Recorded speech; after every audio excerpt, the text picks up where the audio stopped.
Welcome back. Now, Ghana has paid 10 billion cedis in interest under the domestic debt exchange program, marking a major milestone in government's fiscal consolidation efforts.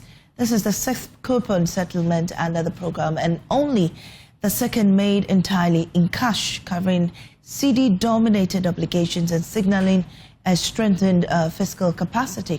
Officials say the move reassures domestic and international investors and also bolsters stability for banks and pension funds, and also reinforces confidence in Ghana's debt management strategy. Now, with falling inflation and interest rates declining and a stable cedi, the government says it remains committed to meeting future obligations. Now, let's take a look at that statement from the Finance Ministry.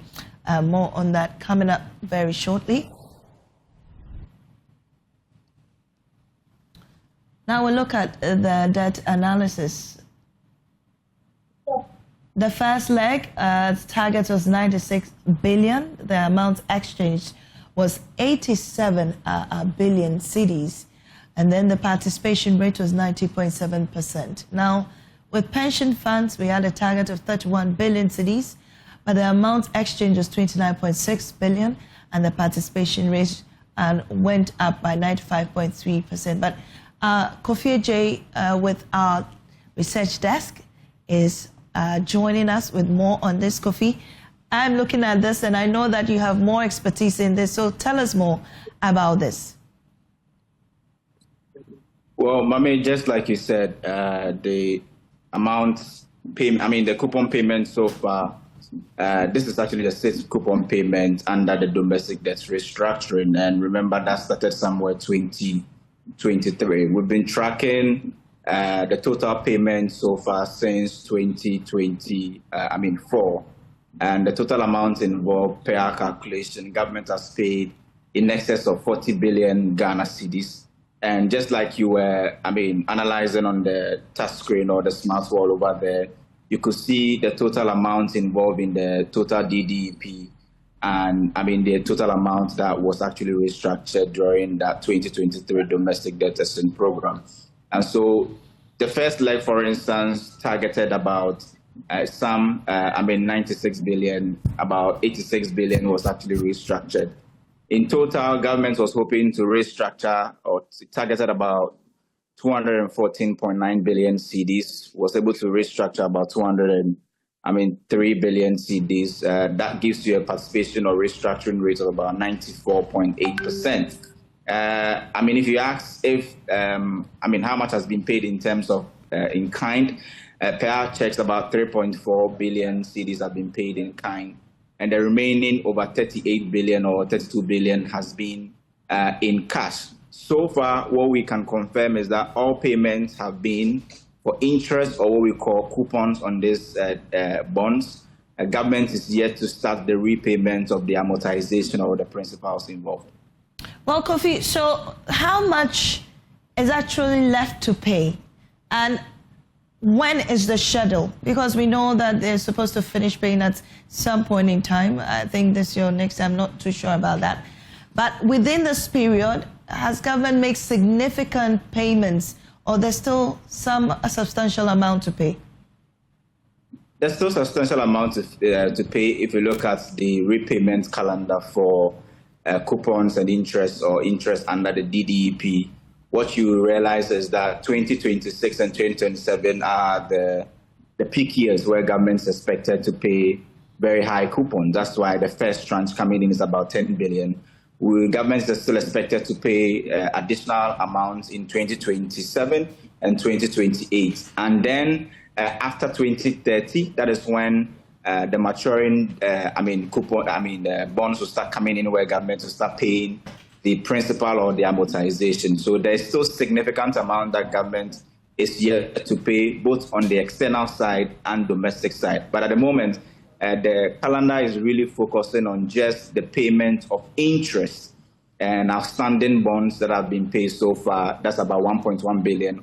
But in terms of the amortization, government is yet to actually head into that waters. But we also understand that on the external front, the moratorium we actually enjoy from the bilateral creditors is expected to end this year. We've tracked government interest payments and amortization for this year, still very huge. That tells you that there's still a significant, amount that government is yet to pay or settle under this DDEP. And you can see the Cocoa Board again is in this picture because a total amount of 7.7 billion of Cocoa Board's bonds or bills were restructured under the DDEP.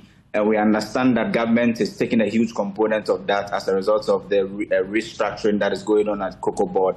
But we also understand that Cocoa Board is coming into the market again to actually start the issuance of bonds as part of the new financing model for purchasing cocoa beans in the country. But 10 billion cedis, very huge, coming into the economy. The key question is it going to chase dollars or is it going to chase bonds or treasury bills? Because we know treasury bill rates are very low. Or are investors going to wait and see what the interest rates will be for the cocoa bills, and would they actually head into that space? These are questions that we need answers to. Definitely. Thank you very much, Kofi J, for that update, giving us, the updates on the payment of the DDEP by the Finance Ministry. Well, moving on, unemployed teachers are currently picketing in the headquarters of the Ghana Education Service over what they allege is the failure on the part of government to honor their obligation with the provision of staff IDs. And my colleague, Stephen Mensah, is live on the grounds and joins me with more on this. What's the update at the Ghana Education Service, Stephen? So what we know currently, or what we observe, the heavy presence or the police presence here at the Ghana Education Service, and understand that these teachers have been picketing from like 7 a.m. all throughout till now, and they are yet to get an official communication from the Ghana Education Service on their demands. But what we've observed also will be the presence of, I'd want to get through released our salaries on, neglected 20 teachers, but recruited new teachers into December 2025 and have been paid. Well, these are some of the placards they are holding, and they tell us that they've been here from 7 a.m. all throughout till now. What you can see over here will be financial clearance given, no staff ID, no salary. Why? I'd want to get closer and speak to some of them. Chief, good morning and welcome to JoyNews. Morning. I see you are holding a placard which says GS pay our 2024 recruited teachers now. How long have you been without a pay? 12 to 14 months. And how are you surviving? It has really been difficult. I'm a family man. I have 3 children. School fees, water bill, rent. I bought 3 cars to the school that I work. It has really been hard for me. I'd want to start from where you live and where do you teach? Okay, so I live in Teshi, and then I teach at Salvation Army B Basic School. And have you indicated the challenges you're having with your superiors, and what has been their response? Okay, thank you very much. So I've expressed that to them. They have also done their best, even from my head to the district. We've been to the district office. They intend handed us over to the regional office, the regional HR. We met the regional HR. We also met our own honorable regional director. We spoke to her. But then what they told us is they don't generate staff IDs. They've done their part. Theirs is to forward our documents to the headquarters. And then they tell us that when the documents get to the headquarters, they don't know what happened, but they are. We in turn came to the headquarters and we heard several stories that our documents cannot be found. The regional HR said he sent our documents, but then we came to the headquarters, we learned our documents could not be found, it was not sent. Some personnel even told us that our clearance has expired, we should go home, start all over again. Others shut their door on us, others sacked us. There was this particular personnel who even said that I asked them that so is it our fault that having gone through all this, if it is someone's negligence or perhaps mistake, why should we suffer? He was bold enough to tell me that negligence is a normal thing that happens. After working 12 to 14 months, Ghanaians, we are not saying that Ghana should dash us in money. All we are asking for is that the work that we have done for 12 to 14 months, what is due us? We are just asking for it. That is all. And we know that people have been recruited in December, and they've gotten 2025, and they've gotten their staff IDs, and have even received salaries. So with even arrears, meanwhile we have worked for 12 to 14 months and still have not received our staff IDs. Our honorable minister came in and intervened, and he said that we should all be put on the payroll. We don't know what happened, we don't know who is responsible, but we're all not put on the payroll. You go to one office, they toss you to another office, they keep blaming. Our core mandate is to work, is to teach. And I believe that it is someone's duty and work to also process our documents. But now we are not even having sound mind. I go to class and I keep repeating myself. I'm so confused because I'm thinking I'm not financially even stable now because I've not received my staff ID, also my salary for working for 12 to 14 months. All right. You seem concerned about your salaries. Given that you are here currently, who is teaching your children back in school? For now, I don't know, because I don't care unless they release my staff ID to me, because I cannot teach without salary. I cannot teach without hunger. Psychologically, emotionally, physically, financially, I'm not stable. So how can I go to class and teach? So what we want now is our staff ID and our salaries. That is what we want. This will not be the first time you'll be picketing here. No, this is not the first time. And this is not going to be the last time. If they refuse to release our staff IDs to us, this is not going to be the last time. You'll be coming here. So you'll be picketing all throughout, neglecting your children back in school? Who cares? They have also neglected us. So we are also doing the same thing. What course do you teach in school? Social studies and government. And what classes do you teach? I teach Form 1s. Meaning they'll be getting close to writing the BECs, right? Yes, please. But that is SHS. SHS? Yes, please. So unless they release my staff ID to me, I will not go to class. Because the last time I came here, one of them told me that I shouldn't go to class and teach because they will not pay me. The months that I have been working for, they won't pay. So I shouldn't go back to class and teach. And meanwhile, some people have been recruited just last year, December. I know some people. They have gotten their staff IDs and they were being paid. I came here to find out what the cause of the problem is. I came here and they checked. My name was on their system, but they told me that my SNIT number and Ghana card has been highlighted. So they thought that could be the problem. I went straight to the SNIT office and the NIA to check. But when I got there, everything was correct. So I actually don't know the cause. So they need to release our staff IDs to us so that we can go to our various schools and teach in peace. This is what we are demanding for. We have work, so they need to pay us. Thank you. I'd want to pick your thoughts also. Peace of mind to teach. What course do you teach? I teach history and social studies. This will be in the senior high school. Yes, please. Yes. And since you've been without pay for close to 14 months, how are you surviving? It's by God. I don't know how I even survived up till now. Working with that salary up till this time. I don't know how you people are surviving, but me, I'm not surviving.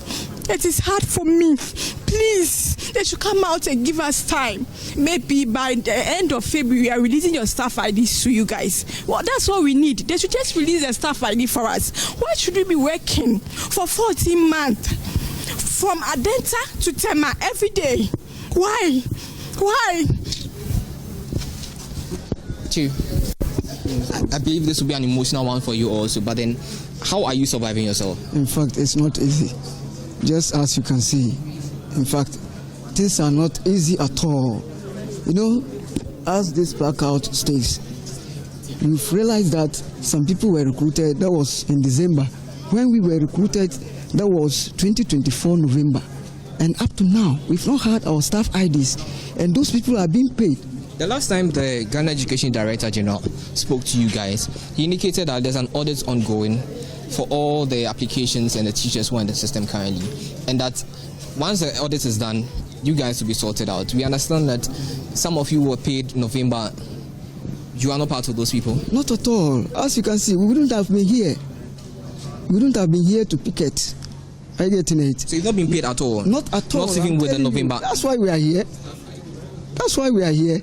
No staff ID, no salaries, nothing, all the way from Northeast. You are here from the Northeast region? Yes, I came here almost 3 weeks now, and I'm here. First, I came here. When I went there, they asked me to go and find a particular document. I went and brought it. They told me that I should go. They are working on it. When they are done with it, then they will communicate back to the various regional directors so that they will tell us what has transpired. But with this, we've heard this a lot of times. We can no longer wait. They should just tell us what is going on, please. Interesting. I'd want to come to you also, but then his placard says that 6,200 financial clearance issued. Why are we committed? This will not be the first time you are here. Yes, sir. But then what has been the communication given to you by the GES or the Ministry of Education? All right, thank you. So we've been here for 2 months on this same issue, as my brother said, on this issue, because the district, the region is saying that they've done all that they could. Meanwhile, the minister told us in September 2025 that 6,200 teachers, teaching and non-teaching staffs has been given clearance, and we are supposed to get our staff IDs and salaries. But as it stands now, some of us have not received it, and all the answers they give to us the last time that we came here is that financial clearance has expired. How possible? If financial clearance has expired, how possible that people have been recruited in December 2025 and have received their staff IDs and salaries? We know them. So that is why we fear that it means it might be somebody's negligence or somebody's intention of taking our names out of the system of which we have worked for. Some of us are the only breadwinners of our families. If we are to pour everything here, we won't go today. So we are not here for any chaos. We are here demanding for our staff IDs and salaries. That is all. Your colleague tells me that he's from the Northeast region. Yes. Where are you from? I'm from Tema. And where do you teach? For one reason, I'll hold on to that. But I'm from Tema. I'm teaching within Tema. And it's very pathetic that we have gone through all these challenges, but to no avail. Nobody is ready to listen to us. We wrote a letter to the Minister of Education trying to meet him for the last 2 months. We came back to check whether our letter has been received well, and they told us the letter is missing. We wrote another one. And as it stands now, when we come, they give us all sorts of stories so that we cannot meet the minister. So all that we can do is let the ordinary Ghanaians here. We know our Honorable Minister of Education, Honorable Haruna Idris, is not aware. We know him. He is capable of doing. He should come to our aid. I want to bring you back. You indicated that you're a breadwinner. How many people do you fend for? Okay, I take care of my siblings and then my nephews. They are about 4. Every month I have to do my possible best. So what I am able to cater for them is the external classes that I do. So every month I have to do my possible best to get them something to pay their school fees and what have you. And it has been very challenging. Our rents are due. You see, the landlords are chasing us. And we keep on giving them promises because we know we are going to receive our staff IDs and salaries, of which we've worked for. Not that we are home. We are working. We have to ask permission even today to be here. Why? What is our challenge that we have to go through all this? Thank you so much. So I'd want to get the reactions of this gentleman also. You do not seem so pleased your situation currently. I'm not pleased at all. I came all the way from Northeast. Even if you look at the lorry fare alone, it's not easy. I even borrow money to come here. And I have been to the region several times. Just last Friday, I went to region to ask the regional IPPD and the HR about our issue. What he told me that our document has been submitted to headquarters here, but has been rejected and brought back to region. But he didn't give us any tangible reason why the document were rejected. So we are here to find out the reasons why documents were rejected. Thank you. But your numbers do not seem so encouraging. Are these the only people affected by this challenge? No. Because of financial challenges, that's why some are not able to come. So some are schools doing their possible best in the classroom. It's a financial challenge that didn't bring them here. I'm also coming all the way northeast. Nassau. Auntie, I'd want to end with you. Okay. I see on your placard, injustice, 14 months without salary. How are you fending for yourself? Are you paying rent? How are you going about life? Okay, I actually stay at Tema with my husband, so he has been the one supporting. Even recently, he told me to stop the work because he sees nothing wrong. If they are not paying me, I'm still working. And I don't know why you've been coming here, going in. I know headquarters, majority of them know us, that always we are here. And they are saying a fault of no hours. Submit our document. They are saying they should submit our document, and they couldn't submit. How am I supposed to know that they submitted or not? So they should just do our staff ID for us, pay us, that is all, so that we can work effectively. Because I always move from Tema to Dansoman every day, calculate the transport, what I will eat. But yet I'm not receiving anything at the end of the month since last year. It's not fair. They have to try and help us out. So I want to confirm you are not also part of the people who had at least the November payment? No, I wasn't part. When they released the first ID, I was not part. I myself, the second one, I wasn't part. I was going up and down. They says they cannot locate my document. I came there, I submitted a document to them myself about 3 times, 4 times. The last one came. Even they assured me that when the last one comes, my name will be part. And some of us, it still came, our names were not part. So I was even asking myself why. I even came here, cried until one man consoled me, and then he talked to me, so I went back home. I don't know. I am still confused. So they should try. We are begging them. They should put themselves in our shoes, generate our staff ID, and then pay us. That is all we are asking for. We are not here to banter words with them. We will not disrespect them because they are doing their work. But we are begging, we are pleading. They should help us out. Thank you so much.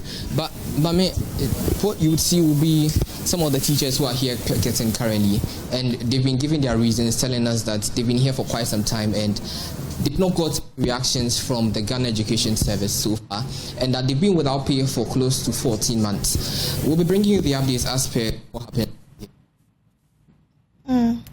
So there you have it, Stephen, bringing us updates from the Ghana Education Service about the non-payment of salaries of teachers, mostly coming from Tema. Right about now, we're also receiving information from the presidency, and the president has been giving updates on the petitions against the removal of the electoral commissioner, her deputies, and then the office of the special prosecutor.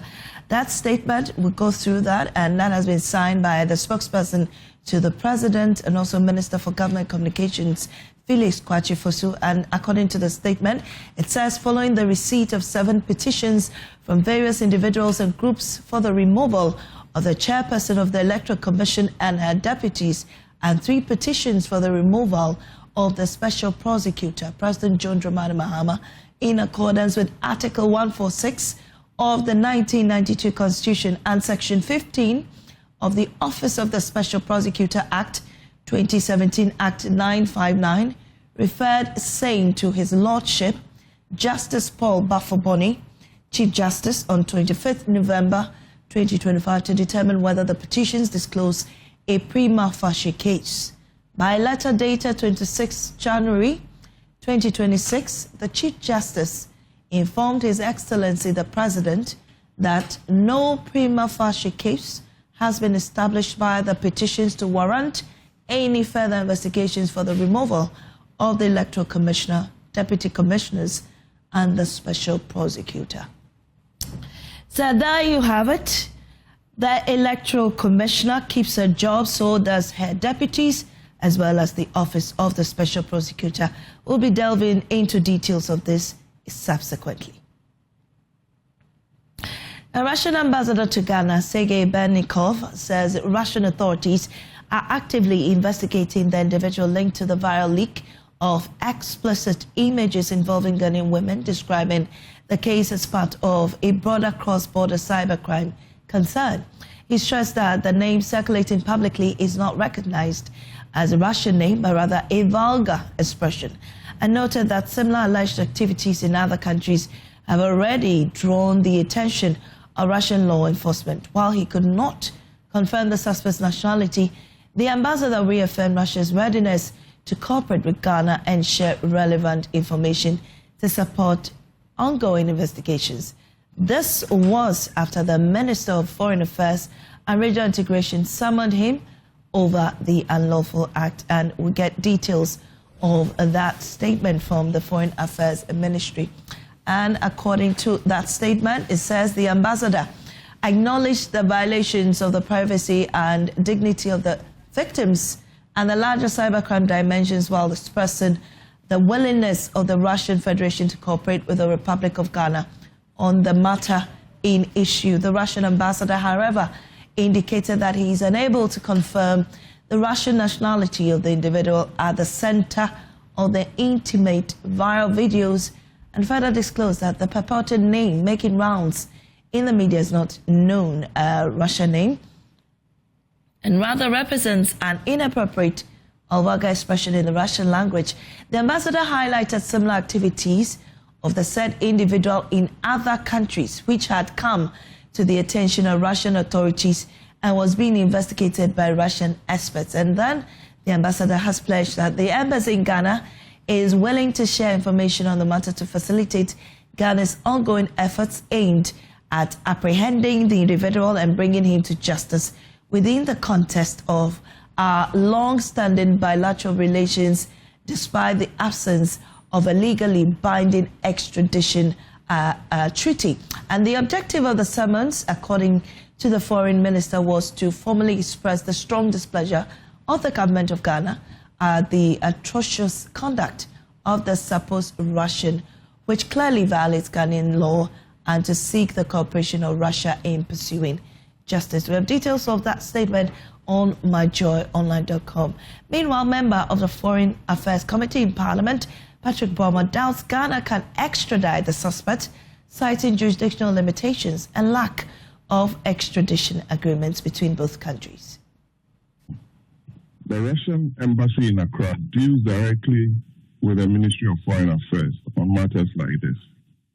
So I think the very best route to have used was the foreign minister inviting the Russian ambassador for a discussion in the presence of our communication minister. That is what I know is the diplomatic channels that we use in matters like this. Secondly, has there been a complaint by any of the victims to the police? That's a question we must answer. Thirdly, has there been a charge against the Russian? Because there has to be a charge before you can trigger, if even there is a possibility of extradition. Ranking member for Foreign Affairs and Regional Integration of Parliament, Samuel Abdullahi Jidopo, has expressed deep concern over attacks on Ghanaian traders in Burkina Faso, describing the incident as a clear intelligence failure and a wake-up call for national security. On Top Story on Joy FM, he urged the government to consider an independent inquiry to assemble all facts surrounding the attacks and prevent future tragedies. We believe that we should have some sort of an independent inquiry into this matter, to get into this matter, to assemble all the facts and be able to inform our country and its agencies and state apparatus to be able to be on top of future occurrences such as this. Look, Accra Initiative was something that was brought into being by the Akufo-Addo government. And Accra Initiative really was a major framework and platform which helped our country when it comes to intelligence sharing along the coast, Ghana, Benin, Nigeria, Togo, and indeed at some stage Burkina and Mali all came to play. Thirdly, we also believe that our government should be careful in terms of its alignment, open and manifest alignment when it comes to the conflict in Burkina Faso. It has consequences. As we speak today, the allegation is that in Burkina Faso, our government is seen to be aligned with the government of Burkina Faso against the jihadists. We don't quarrel, or we are not against Ghana's government playing a major role within the sub-region in terms of peace building and all of that. But I think posturing also counts, and therefore we are told that Ghanaian citizens seems to be seen as targets by the jihadists in Burkina Faso. From a foreign relations point of view, from where you say it, do you have the concrete evidence that Ghana has aligned?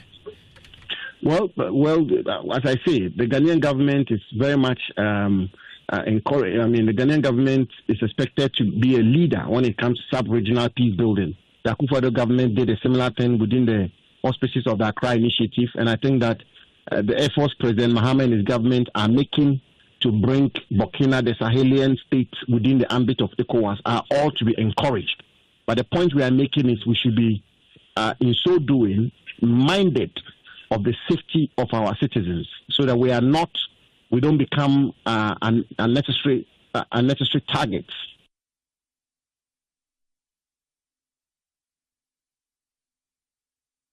Well, you're still watching JoyNews Desk on the JoyNews channel. Right about now, we cross over to Takoradi, where the Local Content Summit 2026 is taking place. We take live updates.